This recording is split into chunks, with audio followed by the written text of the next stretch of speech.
all guided by Central Indian Tectonic Zone. This will be a combined analysis, my presentation. In the first part, I will try to present what is the current status, and then I will show the combined map of Eastern India and Bangladesh. Then I will add that Bay of Bengal in my final. Next step. Sir, I was trying to understand the gravity signatures in terms of major divisions of India, and I have come across with these 4 versions of Eastern India. Around 2000, it's all in a time window of 10 years.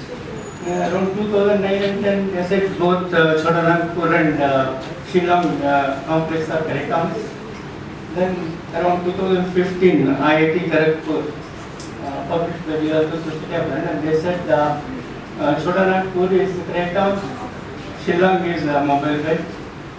2 years afterwards, in 2017, I think it is Jadavpur University, it is also published by the Geological Society of London. They said no, Chhotanagpur is Chhotanagpur and Shillong both are mobile belts. And around 2020, Delhi University, I think it is, Jain and Banerjee, they said Chhotanagpur is mobile belt and Shillong is Creta. I was trying to say whether there is any understandable signature from gravity in terms of that. That was my effort, and that will be in my presentation. Next slide, please. Yeah, I have already mentioned there is a very good literature. Probably you know much more than what I know about what is the status of Creton or mobile belt and whatever it is. And what is gravity signatures in general in the world of saying? I have seen the Eastern continental module of America. They said that you will have a sudden crust of thinning at the margin, and you will have wonderful gravity isotope at the margin.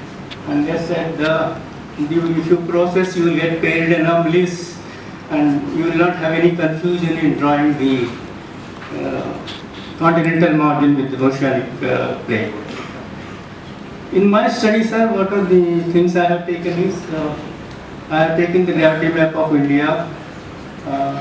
This is the GSI and NGR collaborative effort. And then I have also taken the gravity data of Bangladesh. This is from USGS website, and also a published map is available, sir. And the third one is the global marine data. This is satellite driven marine data. This we have added. These 3 things we have added. These are my data sources. And I have seen one publication on Bay of Bengal from ONGC. They have talked about the segment thickness, etc. from gravity inversion, more depth. Yeah, next slide, please. The first thing I did was I just simply, posted the gravity contours, and I saw that though geology is saying predominantly one single unit, the gravity signatures are not consistent all along these geological units, both in Chhotanagpur as well in Shillong complex. Next slide. Then what I did is I took the entire eastern margin of India, and without any geological bias, if I were to draw a contact based on the difference in the orientation of anomalies or mosaic of anomalies, probably I would like to draw this line, which should be the continental margin of East India. This is what I thought. Okay. The points are very well, I don't need to explain them, how they are changing in the different things, how the mosaic of anomalies change. Next one, please. Now, you see, processing does help in our understanding. This is long distance view how the India should be divided tectonically. That's the gravity image of India. Yeah, this is the first level. We did the upward continuation. We suppressed the influence of near surface features and highlighted the deeper features. How things are dividing.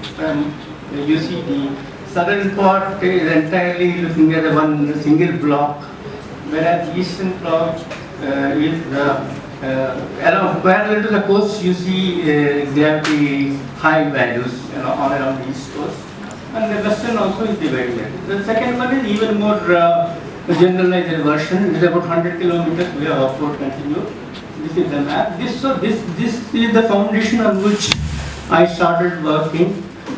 Where does Chhotanagpur, Eastern Ghat Mobile, Belt and Shillong-Meghalaya complex do they fit into this model? Next one, please.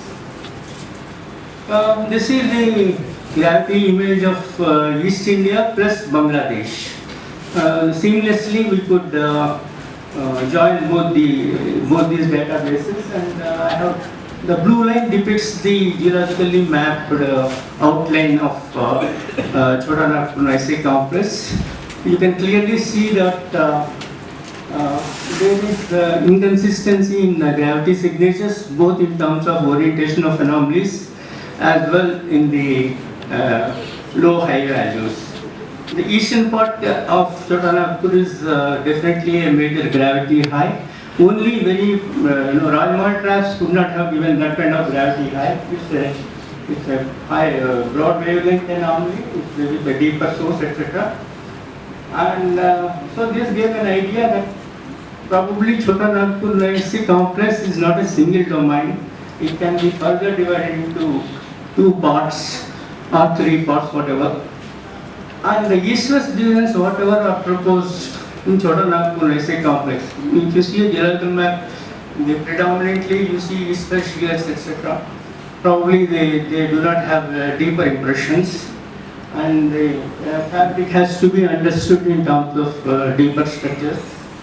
And you can also see the nice alignment of east-western in gravity highs in Shillong-Meghalaya gneissic complex.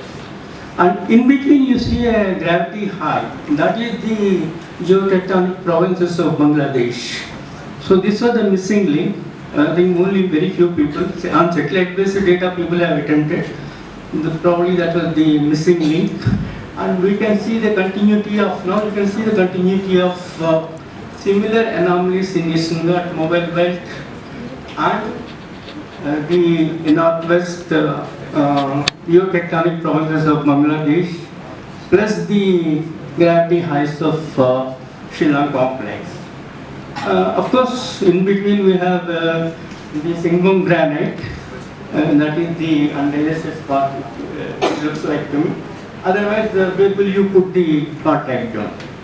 So, next slide please. We have suppressed the high frequency anomalies and we did some filtering. And now you can clearly see probably there is a transition zone in Chhotanagpur gneissic complex where you have a mixture of more granitic rocks and the gneissic rocks in between. The western part is probably predominantly gneissic group of rocks. As you come towards this, it is predominantly the granitic rocks that should be the disposition. And whatever east-west small patches are only the surfacial manifestation of the real source. Probably should be viewed in northeast southwest. The division has to be viewed in northeast southwest. This is what my opinion. Okay, next slide. The same thing, same map. I did some manipulation with the color image. And you can see number 1 what I have drawn today. This is the deep end part of the crust, in between Bundelkhand and the Eastern Indian geological domains. So the prevailing view is that Central Indian tectonic zone is extending up to Shillong-Meghalaya gneissic complex. Probably is not very tenable as far as gravity signatures are concerned. There has to be a break in between. Central Indian tectonic zone, in my opinion, cannot be connected to Shillong-Meghalaya gneissic complex. There has to be a break, and if at all we have to join all along the east coast, starting from entire southern India to that. That's what I try to point out as number 1, highlighted portion of number 1. That is the thickened crust, that is the division. Okay. Next slide, please. Now the residual map, we have now removed the lower signals and highlighted the near surface features. It also shows See, two things guide us when we want to draw a contracting gravity map. One is the orientation of the anomalies wherever they are changing. The other is the intensity of anomalies, what we call a mosaic of anomalies. So if you go by those two guidelines, I hope you will agree with me in my line, whatever I have drawn all along the East India. Yeah, this is the first part of my presentation. Next slide. Now, to this we have added the satellite data. You can see the complete subcontinent, East Indian subcontinent gravity map of our subcontinent. Most of the points, 1 to 6, most of them you know, but I would like to draw your attention to the point 6, where I see there is a crustal break from Varanasi to Ranchi. I am loosely saying, it cannot be exactly that, it is somewhere there, which is stopping the Central Indian features going into East India. Probably it is connected more with the proximity to Himalayan features. Probably we are not seeing a very good signature as Guwahati Rift or Mahanadi Rift. But this feature is probably concealed by the later major events. But I feel that there is a feature called Varanasi to Ranchi, a crustal break. That is the stopping point of Central Indian tectonic zone. Just as Central Indian tectonic zone is taking a swirl to Aravalli, Delhi, Mumbai belt, which is now contested, the Central Indian tectonic zone is probably going to the Western Sea, Western margin of Arabian Sea. Right? It is not going towards Aravalli, Delhi, Mumbai belt. Similarly, it is restricted in Central India. It is neither taking a swirl in the western side nor it is going up to Shillong-Meghalaya gneissic conflict. That's what my opinion is. Next slide. Just one. Can you go back? The second important thing is the 85 degrees east ridge. Whether can we join this with the hinge zone, whatever is mapped at the surface part, Calcutta hinge zone, whatever is drawn. That. And secondly, in Bay of Bengal also, I see the divisions in east-west. Northern part of the Bay of Bengal. I feel that the division is again north-south, where 85 degree east ridge is dividing.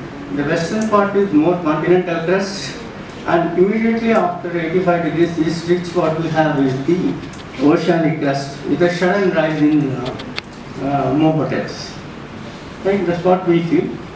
And rest of the features you can clearly see how the mosaic of anomalies is changing once you come to the Burma plate. The high intensity anomalies. So the Burmese thrust also very well can be drawn in this map. That's what we mapped. And next slide please. This is again the suppressed map. This reduced the near surface influences. What all I said in the first previous track, they are reflect very well in this slide also. This is what our understanding. 85 degrees east ridge, 90 east ridge, they are different. We have altogether different gravity signatures. 85 is predominantly a gravity low, 90 is predominantly a gravity high. That means the material there is altogether different. Okay. The continental crust is up to only 85 degrees. Next slide please. And we have also converted them into profiles. For every 2 degrees for the entire Indian subcontinent we have generated the profile. And I did some anomaly picking. My intelligence, not artificial intelligence.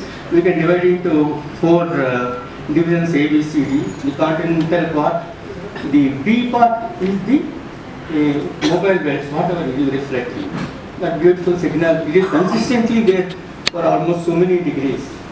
And again, the next part and last part is the Burmese thrust. So I feel that there is no confusion when you put them into a profile format. You can clearly mark the exact boundaries. Next slide please. And this is what people say, you process the data, get more information.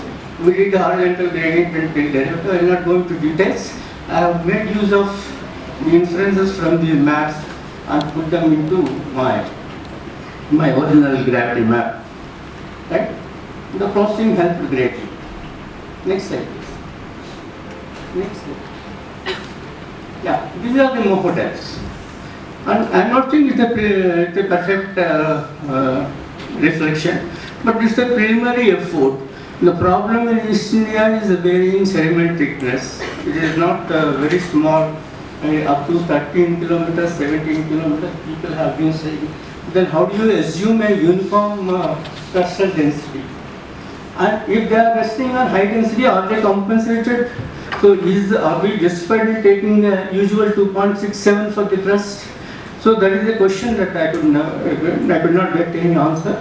So I have taken 2.67 and 2.3 for the MOO and generated the depths. Okay?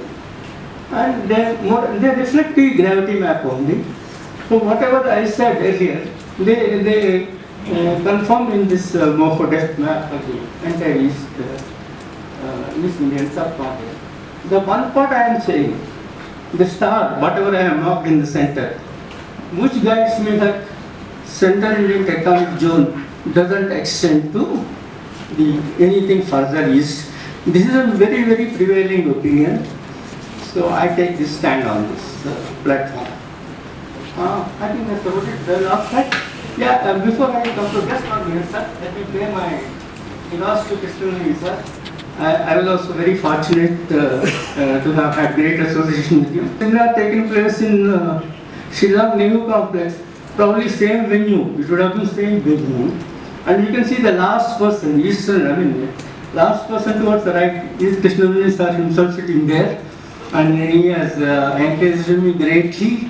And he is responsible for me getting that recognition, whatever I had in that seminar where I presented the gravity field of Northeast India. That was my first effort in 1997. And I have a small suggestion before I conclude for this. That I am coming across two names for this. Some of you are calling it Assam-Meghalaya gneissic complex. Some of you are calling it as Shillong-Meghalaya gneissic complex. For a novice and non-geologist like me, it is really difficult. Maybe it's time you recommend on this platform one name, whatever you think is the best for the Shillong-Meghalaya gneissic complex. Thank you so much. It's a great opportunity. Your talk really showed the power of geophysics in finding solutions to the basic problems that we are facing, and these are very, very important findings. Thank you very much. I was wondering also, but maybe this is not the time to ask this. Monica talked about the ridge jump. The ridge that was between Antarctica and India. That jump around 130 degrees.